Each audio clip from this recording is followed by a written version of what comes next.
Hormuz को लेकर America Iran में तनाव बढ़ा। ट्रंप ने कहा हमारे जहाज लॉक एंड लोडेड, हॉर्मूज में हमले के लिए पूरी तरह से तैयार हैं, ये ट्रंप ने कहा है।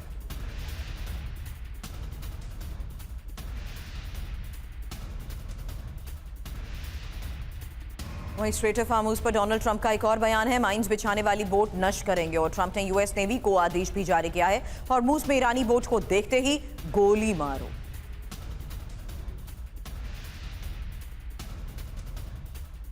और ईरान से सीज फायर पर ट्रंप का बयान, ईरान को नहीं पता उनका नेता कौन, सीज फायर की समय सीमा तय नहीं है, ये ट्रंप ने कहा है।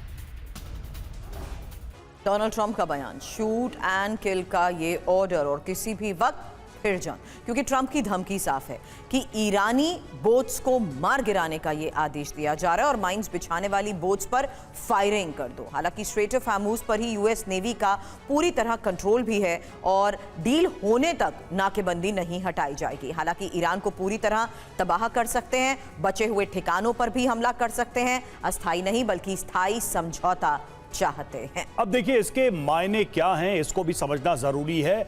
ईरान पर दबाव बनाने की ये कोशिश है, माइंस को हटाने का अभियान तेज करना एक मकसद है, नाकेबंदी के दायरे को बढ़ाने की भी कवायद ये हो सकती है।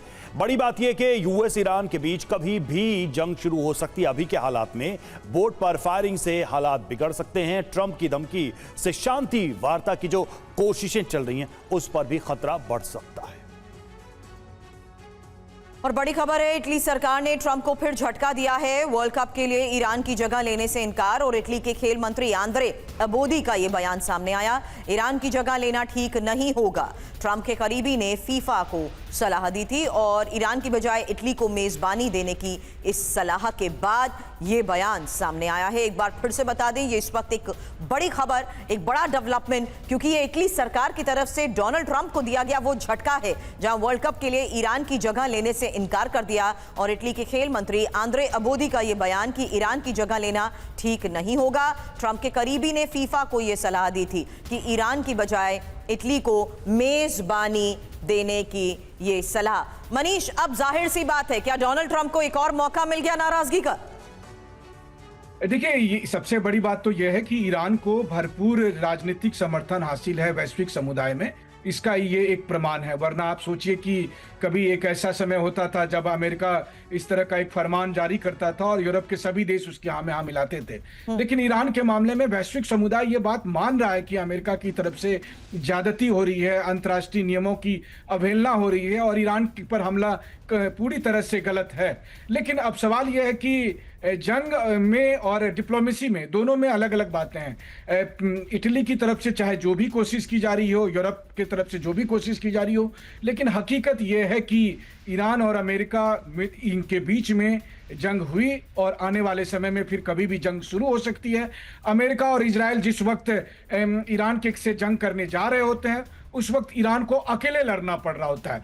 बाकी देश से राजनीतिक और डिप्लोमेटिक बयान तो दे सकते हैं, लेकिन ऐसा नहीं है कि वो अपनी मिलिट्री को भेज देंगे, अपनी नेवी। लेकिन ये जो सारी चीज है मनीष, ये जो चीज हम देख रहे हैं, ठीक है, सामने से कुछ दिख रहा है। सिवाज सर, कहीं ऐसा तो नहीं है कि यूरोपीय देश, इटली हो, फ्रांस हो, ब्रिटेन हो, ट्रंप से बदला ले रहे हैं, स्कोर सेट कर रहे हैं? मतलब ट्रंप के पिछले वाले बयानों की बात करें, उन्होंने जो कदम उठाए, अब इनके पास ईरान के बहाने ही सही ये मौका है कि अंतरराष्ट्रीय मंच पर अमेरिका को छोड़ देते हैं, ट्रंप की लीडरशिप या ट्रंप को नीचा दिखाएं। हर वो मौका ये कैश कर रहे हैं, चाहे खेल का मैदान हो, जंग का मैदान हो, डिप्लोमेसी हो, अंतरराष्ट्रीय मंच हो, वहां ट्रंप को नीचा दिखाया जाए, ये बताया जाए कि तुम्हारी नीतियां हमारे खिलाफ कितनी गलत थी, उसका ये सब नतीजा है। हाँ बिल्कुल रवि, इसमें कोई शक नहीं, ये सच्चाई है कि कहीं ना कहीं अमेरिका जो दादागिरी कर रहा था नेटो कंट्रीज के अगेंस्ट, और जबकि रशिया यूक्रेन की लड़ाई के अंदर कहीं ना कहीं नेटो कंट्रीज पे प्रेशर डाला जा रहा था। उनको पहले 2% उसका डिफेंस बजट बढ़ाया, फिर बोला 5%। नहीं सर, बयानों के जरिए भी ह्यूमिलिएट कर रहे थे हर नेता को। हाँ बिल्कुल, मतलब क्या क्या नहीं बोला है ट्रंप ने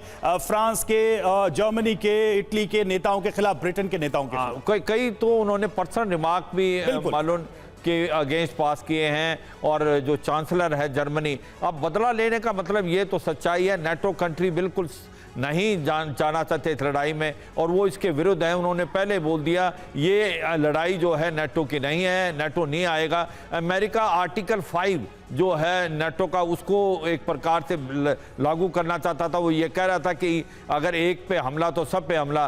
तो जो नेटो कंट्री ने साफ बोला कि ये हमला हुआ नहीं है, हमला आपने किया है अमेरिका और इजराइल ने ईरान पे, तो नेटो का आर्टिकल 5 नहीं लगता। दूसरा, ये जो आप बता दो पर्सनल जो टिप्पणी की है उन्होंने इटली के प्राइम मिनिस्टर के लिए, मेलोनी के लिए, या जो चांसलर जर्मनी, उन्होंने भी अभी बदला लेंगे क्योंकि उनको पर्सनल एनिमिटी हो गई है कि जिस प्रकार से वो नीचा दिखाने की कोशिश डोनाल्ड ट्रंप कर रहे थे ये यूरोपियन लीडर्स को, आज वो सब यूरोपियन लीडर इकट्ठे हो गए हैं और आज वो एक प्रकार डोनाल्ड ट्रंप को अपनी जगह दिखा रहे हैं। और मुझे ये लगता है कि जो बात हो रही रवि की ये लड़ाई क्या चल सकती है, ये दोबारा स्टार्ट हो सकती है। देखो कोई चीज भी हो सकती है, मगर एक चीज याद रखो, अगर स्टेट ऑफ हार्मुज ब्लॉक कर दिया ईरान ने तो अमेरिका ने भी नेवल ब्लॉकेट लगा दिया है। आप देखें कि 400 से 500 मिलियन डॉलर का नुकसान है ईरान को हो रहा है। ईरान की कोई इकोनॉमी अच्छी नहीं, 90% जो ऑयल है वहां चाइना को जाता है। चीन जो है रूस से जो लेना स्टार्ट कर दिया। तो ये कहना है कि कहीं ईरान को नुकसान है, उसको भी नुकसान है,